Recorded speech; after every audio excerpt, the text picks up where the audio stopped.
Alright, final leg. We are here to talk about the Diamond League that just went down in Lausanne, Switzerland. Some top performances in the world by some of the best athletes that we've had this year. Let's jump right into things. First off, Lyles, one of the best performances that we've seen in the world. And of course, from this meet, we had him in the 200 meters. He ran a personal best world lead meeting record of 19.50 seconds. That makes him number 4 all time in the 200 meters, only behind Usain Bolt, Johan Blake, and Michael Johnson. So really joining some strong company in that 200 meters. This is actually the fastest time that we've seen in the event since 2012 when Bolt ran 19.32 to win the London Olympics. So he is showing that he's really just separating himself from the field. He is the clear favorite going into the Doha World Championships, and we're going to see him potentially get into that 19 low range in the 200 meters. Behind him, though, we had Alex Quinones of Ecuador. He ran a personal best of 19.87 seconds. Then in third place, Andre DeGrasse, coming back from that injury, he ran 19.92 seconds. Finally, in fourth place, we had Aaron Brown from Canada as well. He managed to run a personal best of 19.95 seconds. So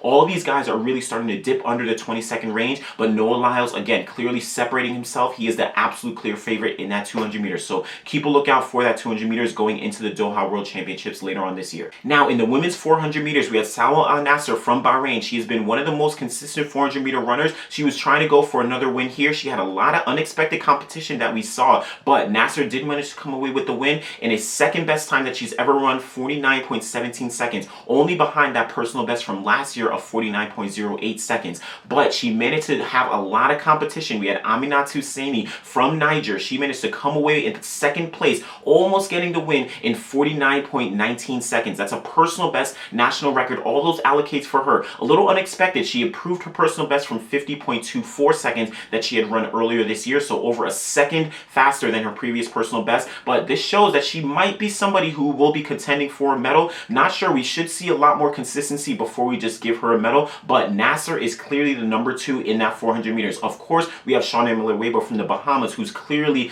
dominant, clearly a step ahead of everyone else, but Naser continues to show her consistency. Again, we're going to see if Seyni can back up the performance that she had here, but Naser really the number 2 in that 400 meters. So keep a lookout for that women's 400 meters. Now, in the women's 100 meters, last weekend at the Prefontaine Diamond League, we saw a little lull. A lot of the women didn't run as well as we expected, but this time in Lausanne, Shelly and Fraser Price managed to come away with the win very comfortably, 10.74 seconds, really backing up the performance that she had at Jamaica Nationals, coming second to Elaine Thompson with her 10.73. But this shows that she is one of the most consistent 100-meter runners in history and is definitely going to be going for the top of the podium again in Doha. We're going to see a lot more from her. She's run 10.7 so many times, and again, she's 32 years old. She's one of the older competitors in the event. She just came off pregnancy from the past 2 years, but she's definitely going to be going for that title. Behind her, we had Dina Asher-Smith coming in second with 10.91. Then we had Marie-Jose Zalou in 10.93. Finally, in fourth place, we had Daphne Skippers in a season's best of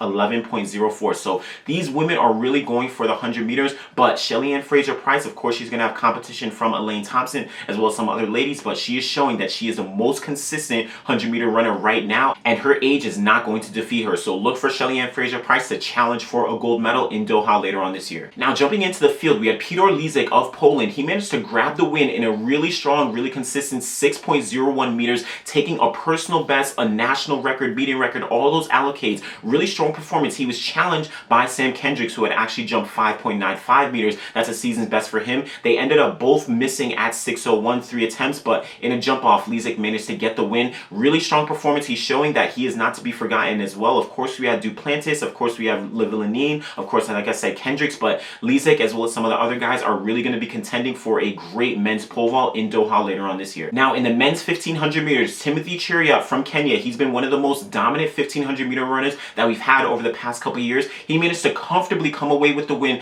3:28.77. Really strong world-leading performance from him, meeting record as well. So we're going to see a lot more from him. He's potentially going to challenge his personal best of 3:28.45. We're going to see if he can get closer to that. Right behind him, though, we had Jacob Ingebrigtsen of Norway. He managed to run a personal best of 3:30.16. So this young guy is really showing he's getting consistent and potentially going to be challenging for a medal. But again, Timothy Cheruiyot from Kenya, he is definitely the front runner in the men's 1500 meters leading into Doha later on this year. Now, in the men's 110 hurdles, we had Ortega from Spain. He managed to grab the win in 13.05 seconds. Great season's best from him. Right behind him, though, we had Daniel Roberts, previously of Kentucky. He just went pro with Nike. He managed to run 13.11 seconds. What's really significant is his race was completely off. He was moving side to side, hitting hurdles, all kinds of things. We saw when he came second at the NCAA championships to Grant Holloway, he also was kind of ragged around over the hurdles, but he's showing that he's going to be adjusting to the pros, and he potentially might run something really fast when you get later into the season at USA's, as well as later on potentially in Doha. But Ortega, he's definitely really consistent and definitely a clear medal threat when we get to Doha later on this year. Now, in the men's 100 meters, we had Justin Gatlin comfortably take the win in 9.92 seconds. That's the second fastest time that he has this year, only behind that 9.87 he ran last week behind Christian Coleman. So he's showing that he's kind of in that number 2 spot behind Christian Coleman. Coleman is really the number 1 runner for that 100 meters. He's clearly a step ahead of everyone else, but Gatlin is showing at 37 years old and as the world champion, he is not to be forgotten. He's potentially going to be trying to defend his title, but if not defend his title against Christian Coleman, he's definitely going to be going for a podium spot. So keep a lookout for Justin Gatlin as well as the other guys in the men's 100 meters. Finally, in the women's 400 meter hurdles, just wanted to highlight Shamier Little. She took the win in a season's best of 53.73 seconds.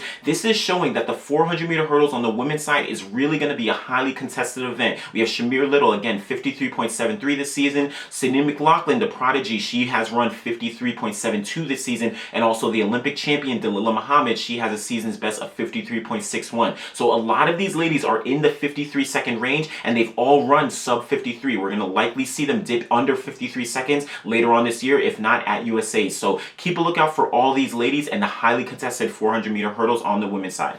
Alright, so those are just some of the highlights from the Lausanne Diamond League. Of course, some other performances. We had Maria Lassiskene in the high jump. We had Katarina Ibargüen taking the win over Yulomar Rojas in the triple jump, and some other performances as well. So make sure you guys like the video, leave a comment on your favorite performance from the meet as well. We're going to be back again to recap the Monaco Diamond League, which will be going down on July 11th, just a couple days from now. Make sure you guys subscribe to the channel, and we'll be back again very soon. Thanks.